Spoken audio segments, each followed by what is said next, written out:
ఈరోజు వచ్చేసి మనం పార్లమెంటరీ సిస్టమ్ గురించి నేర్చుకుందాం. మన ఇండియన్ పాలిటీలో పార్లమెంటరీ సిస్టమ్ పార్లమెంటరీ సిస్టమ్ గురించి నేర్చుకుంటే ఏంటంటే constitution of India in parliamentary form of government ఉండాలి, సెంటర్ దగ్గర స్టేట్స్ దగ్గర అని చెప్పింది. 74, 75 ఆర్టికల్స్ ఏమో పార్లమెంటరీ సిస్టమ్ ఎట్ సెంటర్, ఇంకా 163, 164 ఇవేమో స్టేట్స్ దగ్గర డీల్ చేస్తాయి అన్నట్టు. 74, 75 సెంటర్. మోడర్న్ డెమోక్రటిక్ గవర్నమెంట్స్ అనేటివి పార్లమెంటరీ ప్రెసిడెంటియల్గా క్లాసిఫై అయినాయి అన్నట్టు. రిలేషన్షిప్ బిట్వీన్ ఎగ్జిక్యూటివ్కి లెజిస్లేటివ్ ఆర్గన్స్ ఉంటాయి కదా, దాని మధ్యలో ఉన్న రిలేషన్షిప్ ఎలా ఉండాలో దాని ప్రకారం గవర్నమెంట్ 2 టైప్స్, ఒకటి పార్లమెంట్, ఇంకొకటి ప్రెసిడెంషియల్. పార్లమెంటరీ గవర్నమెంట్ ఏంటంటే executive is responsible to legislature. Parliamentary దాంట్లో ఏమవుతుంది అంటే executive is responsible to legislature.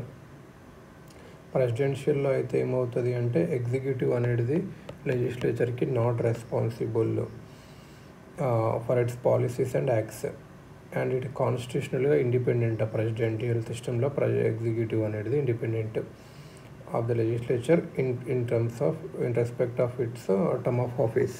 అందులో ఇండిపెండెంట్ అంటే ఎగ్జిక్యూటివ్, లెజిస్లేచర్ ప్రెసిడెంటియల్ సిస్టంలో ఇండిపెండెంట్ ఎగ్జిక్యూటివ్. పార్లమెంటరీ గవర్నమెంట్ని cabinet government, responsible government, west minister government ఇలా అంటూ ఉంటాం. ఇది ఎక్కడెక్కడ ఉంది అంటే బ్రిటన్లో ఉంది, బ్రిటన్, జపాన్లో ఉంది, కెనడాలో ఉంది, మన ఇండియా, జపాన్, కెనడాలో కూడా ఉంది అన్నట్టు.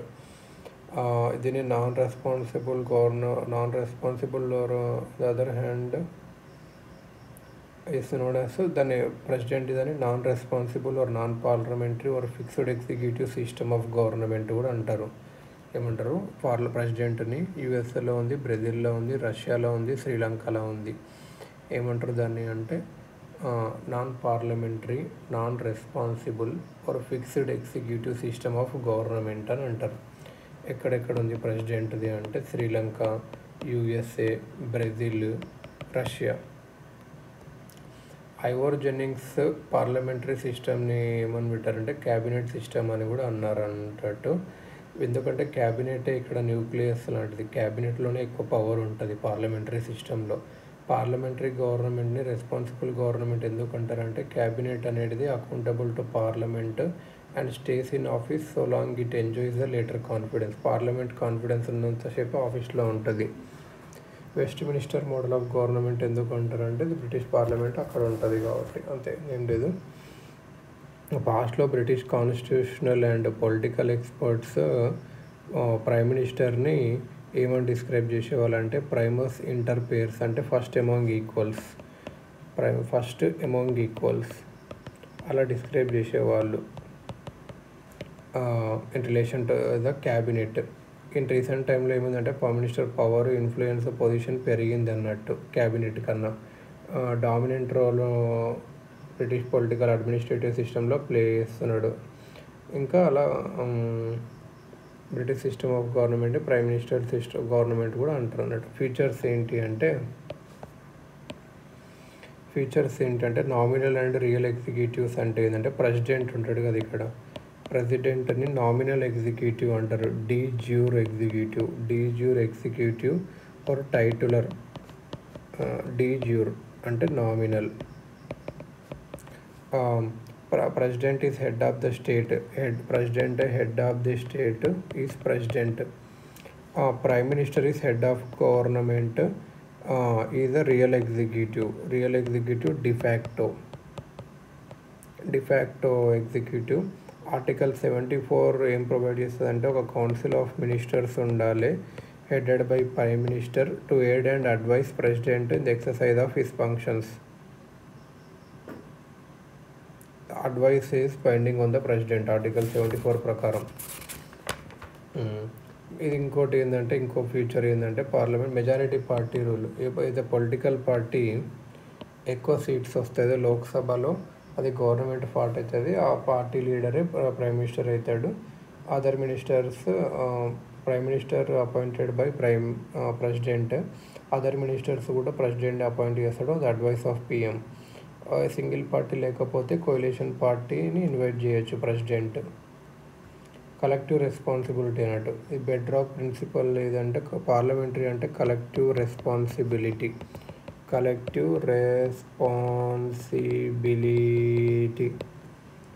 Government the ministers are collective responsible to the parliament in general and to the Lok Sabha in particular. వీళ్ళు పార్లమెంట్కి జనరల్, లోక్సభకి పర్టికులర్గా 75 ఆర్టికల్ 75 ప్రకారం ministers are responsible to parliament and Lok Sabha. వాళ్ళు టీమ్ లాగా యాక్ట్ చేస్తారు. ప్రిన్సిపల్ ఆఫ్ కలెక్టివ్ రెస్పాన్సిబిలిటీ ఏమిటంటే Lok Sabha can remove the ministry from office by passing a vote of no confidence. Collective responsibility ఏంటంటే లోక్సభ వాళ్ళని రిమూవ్ చేయొచ్చు. పొలిటికల్ హోమోజెనిటీ, ఎందుకంటే అందరూ ఒకటే పార్టీకి సంబంధించిన వాళ్ళు ఉంటారు కాబట్టి సేమ్ ఐడియాలజీ ఉంటుంది. సో ఇలా అన్నట్టు డబుల్ మెంబర్షిప్ అన్నట్టు మినిస్టర్స్ అనేవాళ్ళు ఇక్కడ లోక్సభలో రాజ్యసభ డబుల్ మెంబర్షిప్ ఏంటంటే మినిస్టర్స్ అనేవాళ్ళు లెజిస్లేచర్లో ఇంకా ఎగ్జిక్యూటివ్లో కూడా మెంబర్స్ ఉంటారు. Without being a person cannot be a minister without being a member of parliament. అవును, the constitution stipulates that if a minister who is not a member of parliament for a period of 6 consecutive months ceases to be a minister. Leadership of the prime minister ఏంటి అంటే prime minister plays the leadership role in this government is leader of council of ministers, leader of parliament, leader of party in power. ఇలా so leader of council of ministers, parliament, పార్టీని. Dissolution of lower house, the lower house of parliament dissolve చేయొచ్చు president ఒకవేళ prime minister recommend చేస్తే. Prime minister ప్రెసిడెంట్కి advise చేయొచ్చు లోక్సభను dissolve చేయమని చెప్పి, దాని టర్మ్ అవుతుంది, ఎలక్షన్స్ ఫ్రెష్గా పెట్టమని చెప్పి. Executive enjoys the right to get the legislature dissolved in a parliamentary system. So ఎగ్జిక్యూటివ్కి రైట్ ఉంది అన్నట్టు లెజిస్లేచర్ని డిజాల్వ్ చేయడానికి పార్లమెంటరీ సిస్టంలో. మినిస్టర్స్ అనేవాళ్ళు principle of secrecy of procedure and మీద వర్క్ చేస్తారు. Cannot divulge information about their proceedings, policies and decisions. Oath of secrecy తీసుకుంటారు before entering their office. The oath of secrecy to the ministers is administrated by president అన్నట్టు. ఇది జనరల్గా. మరి ప్రెసిడెన్షియల్లో ఏం జరుగుతుంది అంటే ఇండియన్ కాన్స్టిట్యూషన్లో ఇది ఉండదు, కానీ అమెరికన్ కాన్స్టిట్యూషన్ ఏం చెప్తా అంటే ప్రెసిడెన్షియల్ ఫార్మ్ ఆఫ్ గవర్నమెంట్. ఇక్కడ ఏంటంటే అమెరికన్ ప్రెసిడెంట్ అనేటానే హెడ్ ఆఫ్ స్టేట్ అని, హెడ్ ఆఫ్ గవర్నమెంట్ కూడా అన్నీ. హెడ్ ఆఫ్ స్టేట్గా సెరిమోనియల్ పొజిషన్ కూడా తను ఆక్యుపై చేస్తాడు. హెడ్ ఆఫ్ గవర్నమెంట్గా ఎగ్జిక్యూటివ్ ఆర్గన్ని లీడ్ చేస్తాడు. ప్రెసిడెంట్ అనేవాడు elected by an electoral college for a fixed tenure of 4 years. He cannot be removed by the Congress except by impeachment for a grave unconstitutional act. ఇక్కడ ప్రెసిడెంట్ని అమెరికాలో ఎలా చేస్తారంటే ఒక ఎలక్టోరల్ కాలేజ్ ఉంటుంది, అది వాళ్ళు ఎలక్ట్ చేస్తారు. For fixed tenure of 4 years ఉంటుంది. అక్కడ కాంగ్రెస్ రిమూవ్ చేయలేదు, ఒకవేళ impeachment for grave unconstitutional act చేస్తే తప్ప. President governs with the help of a cabinet smaller body called kitchen cabinet. అది advisory body and consist of non elected departmental secretaries ఉంటారు. Non elected ఉంటారు. తనే select చేసుకుంటాడు, తనే అపాయింట్ చేసుకుంటాడు, తనకు మాత్రమే రెస్పాన్సిబుల్ అండ్ తను తీసేయచ్చు ఎప్పుడన్నా. ప్రెసిడెంట్ అండ్ ఈ secretaries are not responsible to the Congress for their acts. They neither possess membership in the Congress nor attend its sessions. President cannot dissolve the House of Representatives ni dissolve చేయలేడు the lower house of Congress. President lower house of representatives ఉంటాడు కదా, దాన్ని dissolve చేయలేడు. The doctrine of separation of powers అనేది basis అన్నట్టు American presidential సిస్టంలో. Legislative, executive and judicial powers of government are separated and vested in 3 independent organs. ఇక్కడ legislature, executive, judiciary separated అన్నట్టు అమెరికాలో ప్రెసిడెన్షియల్ సిస్టంలో ఇది అన్నట్టు.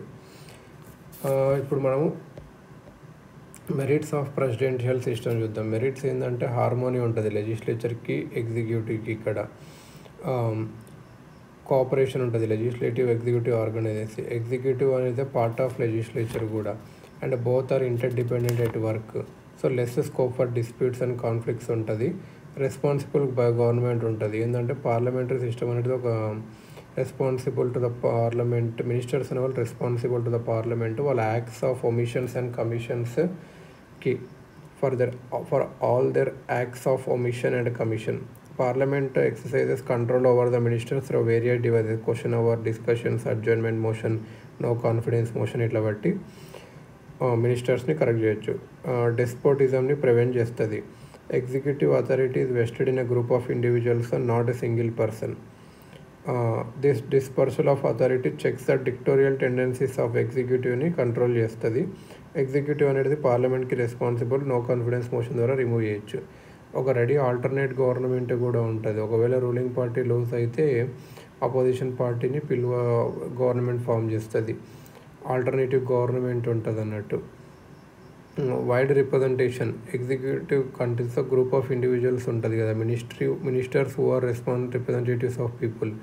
సో అన్ని సెక్షన్స్కి ఇక్కడ దొరుకుతుంది అన్నట్టు. మరి డీమెరిట్స్ ఏంటంటే అన్స్టేబుల్ గవర్నమెంట్. పార్లమెంటరీ సిస్టమ్ అనేది ఒక స్టేబుల్ గవర్నమెంట్ ఇవ్వదు. ఆ గవర్నమెంట్ ఎన్ని రోజులు ఉంటుందో చెప్పలేము ఒక్కొక్కసారి. మినిస్టర్ అనేవాళ్ళు, the ministers depend on the mercy of majority legislatures for their continuity and survival in office. No confidence motion or political defection, ఒక పార్టీ నుంచి ఇంకో మారిన మల్టీ పార్టీ కోయిలేషన్స్ వల్ల కూడా ఒకసారి అన్స్టేబుల్ అవుతుంది అన్నట్టు. పాలసీస్ కంటిన్యూటీ ఉండదు అన్నట్టు. ఒక పార్లమెంట్ ఫర్ లాంగ్ టర్మ్ పాలసీస్కి ఇదంతా సూటబుల్ కాదు. ఎందుకంటే uncertainty of tenure of government అన్నట్టు. రూలింగ్ పార్టీ మారితే ఇంకొక పాలసీ చేస్తుంది అన్నట్టు. ఇట్లా డిక్టేటర్షిప్ ఆఫ్ క్యాబినెట్. ఇక్కడ క్యాబినెట్కి అబ్సల్యూట్ మెజారిటీ ఉంది పార్లమెంట్లో. క్యాబినెట్ వాళ్ళు ఆటోక్రటిక్ కూడా అవ్వచ్చు. వాళ్ళు అన్లిమిటెడ్ పవర్స్ ఎక్సర్సైజ్ చేయొచ్చు. పార్లమెంట్ ఏం చేసిందంటే gives executive an opportunity for tyranny, complaint of the dictatorship of cabinet పెరగవచ్చు. ఎగనెస్ట్ సపరేషన్ ఆఫ్ పవర్స్ ఉంది. లెజిస్లేచర్ ఎగ్జిక్యూటివ్ ఆర్ టుగెదర్ ఉన్నాయి. ఇందులో సపరేబుల్ చేయలేము. క్యాబినెట్ అనేది లీడర్ ఆఫ్ లెజిస్లేచర్గా వర్క్ చేస్తుంది, ఎగ్జిక్యూటివ్ లీడర్ కూడా వర్క్ చేస్తుంది. క్యాబినెట్ అనేది hyphen that joins the buckle that binds the executive and legislative departments together. Whole system of government goes against the letter and spirit of the separation of powers correct లేనట్టు. ఇక్కడ government by amateurs. ఒక్కొక్కసారి ఏంటంటే అంత knowledge లేని వాళ్ళు government form చేస్తారు అన్నట్టు. మరి ఎందుకు పార్లమెంటరీ సిస్టమ్ అడాప్ట్ చేసుకున్నారు అంటే ఎప్లీవాస్ కాన్స్టిట్యూంట్ అసెంబ్లీలో యూఎస్ సిస్టమ్ మనం పెట్టుకుందాము అనుకుంటే అట్లా ఏం చేయకూడదు. మనకు ఆల్రెడీ ఫెమిలియారిటీ ద సిస్టమ్ అన్నట్టు. కాన్స్టిట్యూషన్ మేకర్స్ అనే వాళ్ళకు పార్లమెంటరీ సిస్టమ్ ఎలా పనిచేస్తుందో మనకు తెలుసు. బ్రిటిష్ రూల్లో ఉండే కదా అది. సో అలా ఇదే బెస్ట్ అనుకున్నారు. Preference to more responsibility. Ambedkar ఏం చెప్పాడు అంటే democratic executive must satisfy two conditions ఉండాలి. స్టెబిలిటీ అండ్ రెస్పాన్సిబిలిటీ ఉండాలి. Unfortunately, it has been not possible for us to devise a system which can ensure both in stability and responsibility ఉండాలి గవర్నమెంట్కి. కాకపోతే అది ఏ సిస్టంలో సెట్ అవ్వదు కాబట్టి అమెరికన్ సిస్టంలో స్టెబిలిటీ ఎక్కువ ఉంది, రెస్పాన్సిబిలిటీ తక్కువ ఉంది. బ్రిటిష్ సిస్టమ్ ఏమో రెస్పాన్సిబిలిటీ ఎక్కువ ఉంది, స్టెబిలిటీ తక్కువ ఉంది. సో డ్రాఫ్ట్ కాన్స్టిట్యూషన్ ఏం రికమెండ్ చేసిందంటే parliamentary system of executive has prepared more responsibility. Need to avoid legislative executive conflicts. Framers ఏంటనుకున్నారు, మన కొత్త country executive legislature conflicts avoid చేయాలని అనుకున్నారు. మన ఇండియన్ సొసైటీ కూడా హెటరోజీనియస్ కాబట్టి డిఫరెంట్ టైప్స్ ఆఫ్ పీపుల్కి రిప్రజెంటేషన్ దొరకాలంటే పార్లమెంటరీ సిస్టమ్ గవర్నమెంట్ కరెక్ట్ అనుకున్నారు. Distinction between Indian and British మోడల్స్కి ఏముంది అంటే ఇండియాలో రిపబ్లికన్ సిస్టమ్ ఉంది, బ్రిటిష్లో మొనార్కియల్ సిస్టమ్ ఉంది. ఇండియాలో రిపబ్లికన్, బ్రిటిష్లో మొనార్కియల్ సిస్టమ్ ఉంది. హెడ్ ఆఫ్ స్టేట్ ఇక్కడ ప్రెసిడెంట్ ఇస్ ఎలక్టెడ్, వాళ్ళు అక్కడ హెడ్ ఆఫ్ స్టేట్ వచ్చేసి king or queen hereditary position. British system అనేది doctrine of sovereignty of parliament మీద నడుస్తుంది. While the parliament is not supreme in India and enjoys limited and restricted powers. బ్రిటిష్లో doctrine of sovereignty of parliament, అక్కడ parliament supreme అన్నట్టు. ఇక్కడ ఇండియాలో అట్లా ఏం కాదు. ఎందుకంటే కాన్స్టిట్యూషన్, ఇండియాలో కాన్స్టిట్యూషన్ ఇస్ సుప్రీం. బ్రిటన్లో prime minister should be member of lower house, కానీ ఇండియాలో అలా ఏం లేదు, ఏ హౌస్ అయినా సరే. యూజువలీ మెంబర్స్ ఆఫ్ పార్లమెంట్ ఎవరైనా are appointed as ministers in Britain. ఇండియాలో అట్లా ఏం లేదు, ఎవరైనా అపాయింట్ చేయొచ్చు. 6 monthsలో అలా కావాలి. British mass is system of legal responsibility of the minister. ఇండియాలో అట్లా ఏం సిస్టమ్ లేదు. Unlike in Britain, the ministers in India are not required to countersign the official acts of the head of the state. Head of the state ఒక యాక్ట్స్కి ministers sign చేయాల్సిన అవసరం లేదు. Shadow cabinet అనేది బ్రిటిష్లో ఉంటుంది అన్నట్టు. అపోజిషన్ పార్టీ ఫామ్ చేస్తుంది ఫ్యూచర్లో ఏం చేయండి. ఇంకొకటి ఇక్కడ ఏంటంటే British has system of legal responsibility of the minister. బ్రిటన్లో ఉంది legal responsibility of the minister ఉంది.